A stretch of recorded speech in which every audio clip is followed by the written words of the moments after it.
Shalom Ouvracha, nous allons continuer notre étude quotidienne. Là, on va aborder l'étude par rapport à la paracha de la semaine.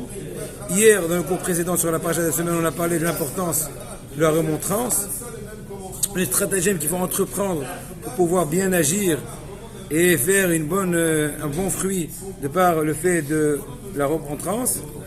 On a dit par exemple qu'il ne faut pas faire une remontrance de façon directe mais discrète, des fois même parler de façon générale et pas dirigée, des fois même de façon illusionnaire et pas trop explicite, comme ce qu'on voit avec Moshe Rabbeinu qui leur a dit par exemple tel et tel lieu, etc., pour mettre en évidence toutes les étapes différentes dans lesquelles ils ont fauté. Donc notre Chumash, le 5e livre, donc qui est en fait Mishneh Torah. Mishneh Torah, ça veut dire la répétition de la Torah, parce qu'on sait très bien que dans Chumash Devarim, c'est une espèce de répétition de l'essentiel de toute l'époque de l'exil en Égypte, et surtout de toute l'époque qui était au désert, dans le Midbar, donc c'est un résumé. Elea Devarim, Asher Diber Moshe El Kol Israël Be'ever HaYarden. Voici les paroles que Moshe a parlé à tout Israël dans la plaine du Jourdain, dans le désert, dans la plaine, etc. Et là, c'est marqué Ben Paran ou Ben Tofel, Velavan, Va'atzerot, Dizav sont des noms de différentes stations qui, de façon allusionnaire, voilà, et signifient plusieurs épisodes difficiles. Par exemple, Dizav, bien que ça peut dire aussi l'or, mais on fait allusion au veau d'or, et ainsi de suite. C'est des allusions, beaucoup d'allusions dans la Torah.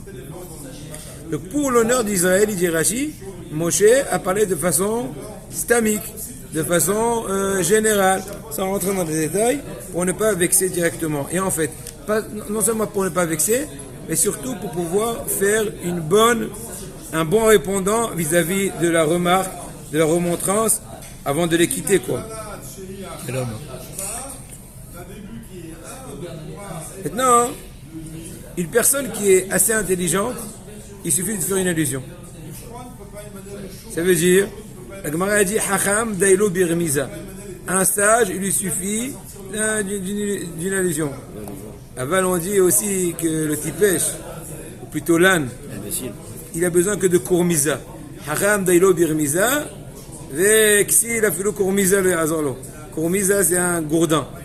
Même un gourdin, peut-être ça le réveillera, vu son aspect tordu.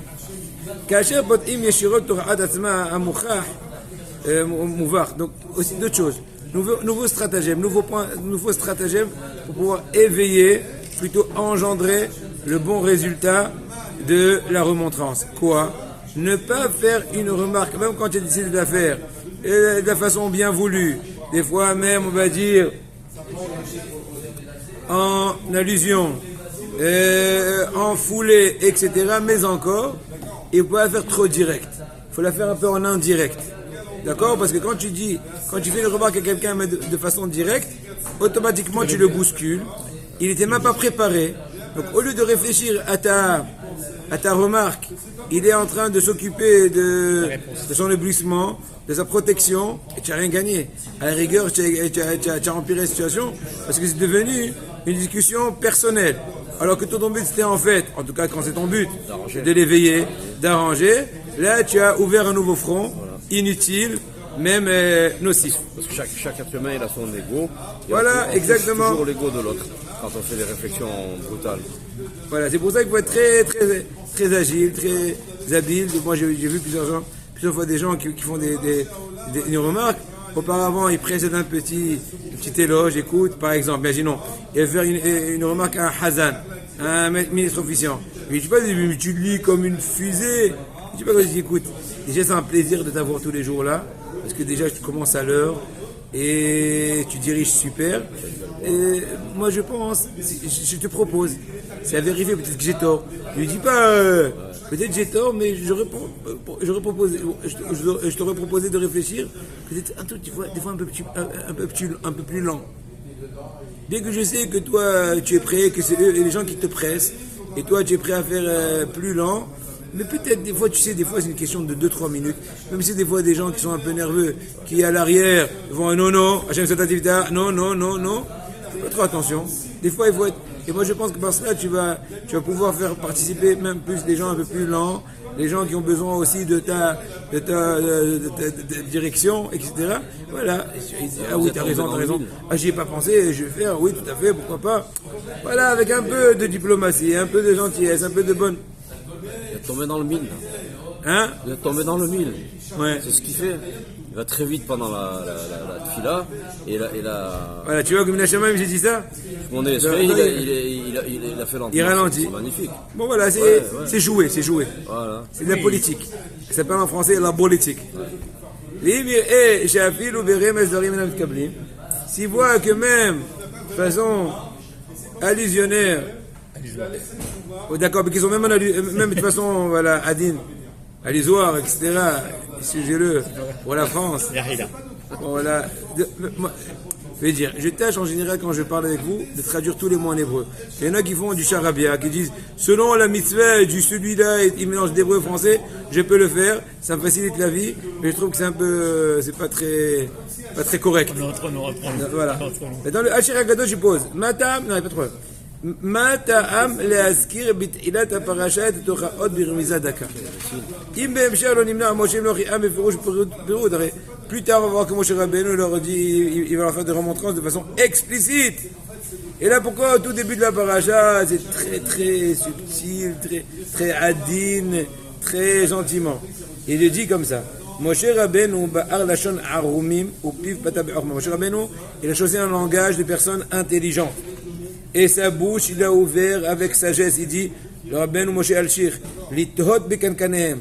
C'est l'expression qui veut dire, tu sens le tonneau.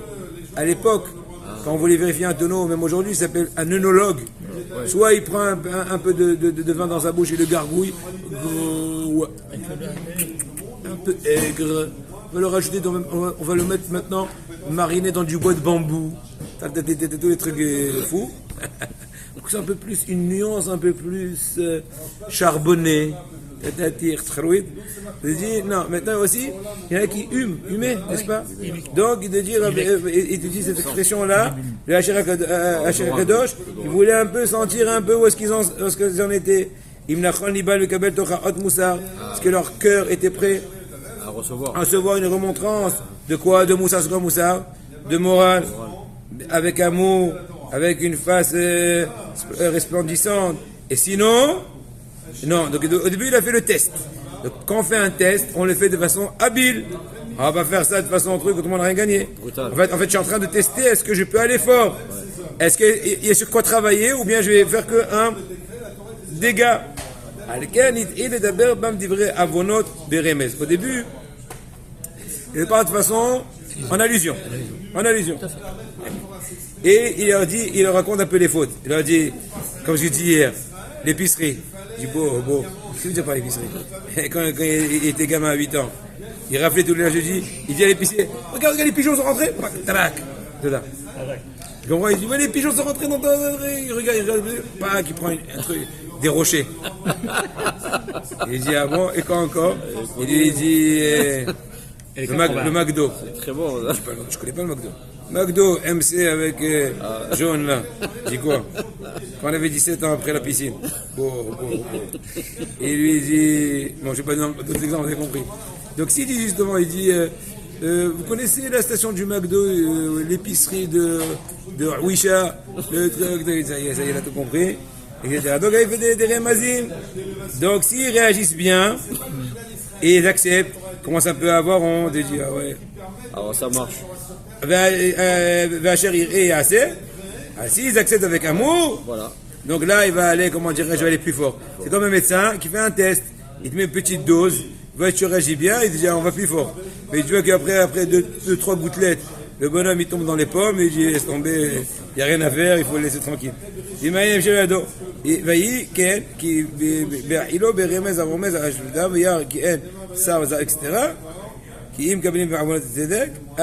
Donc c'est pour ça que Moshe est allé plus fort. Parce qu'ils ont vu qu'ils ont bien réagi, donc il est allé plus fort. Bonne journée, chers amis.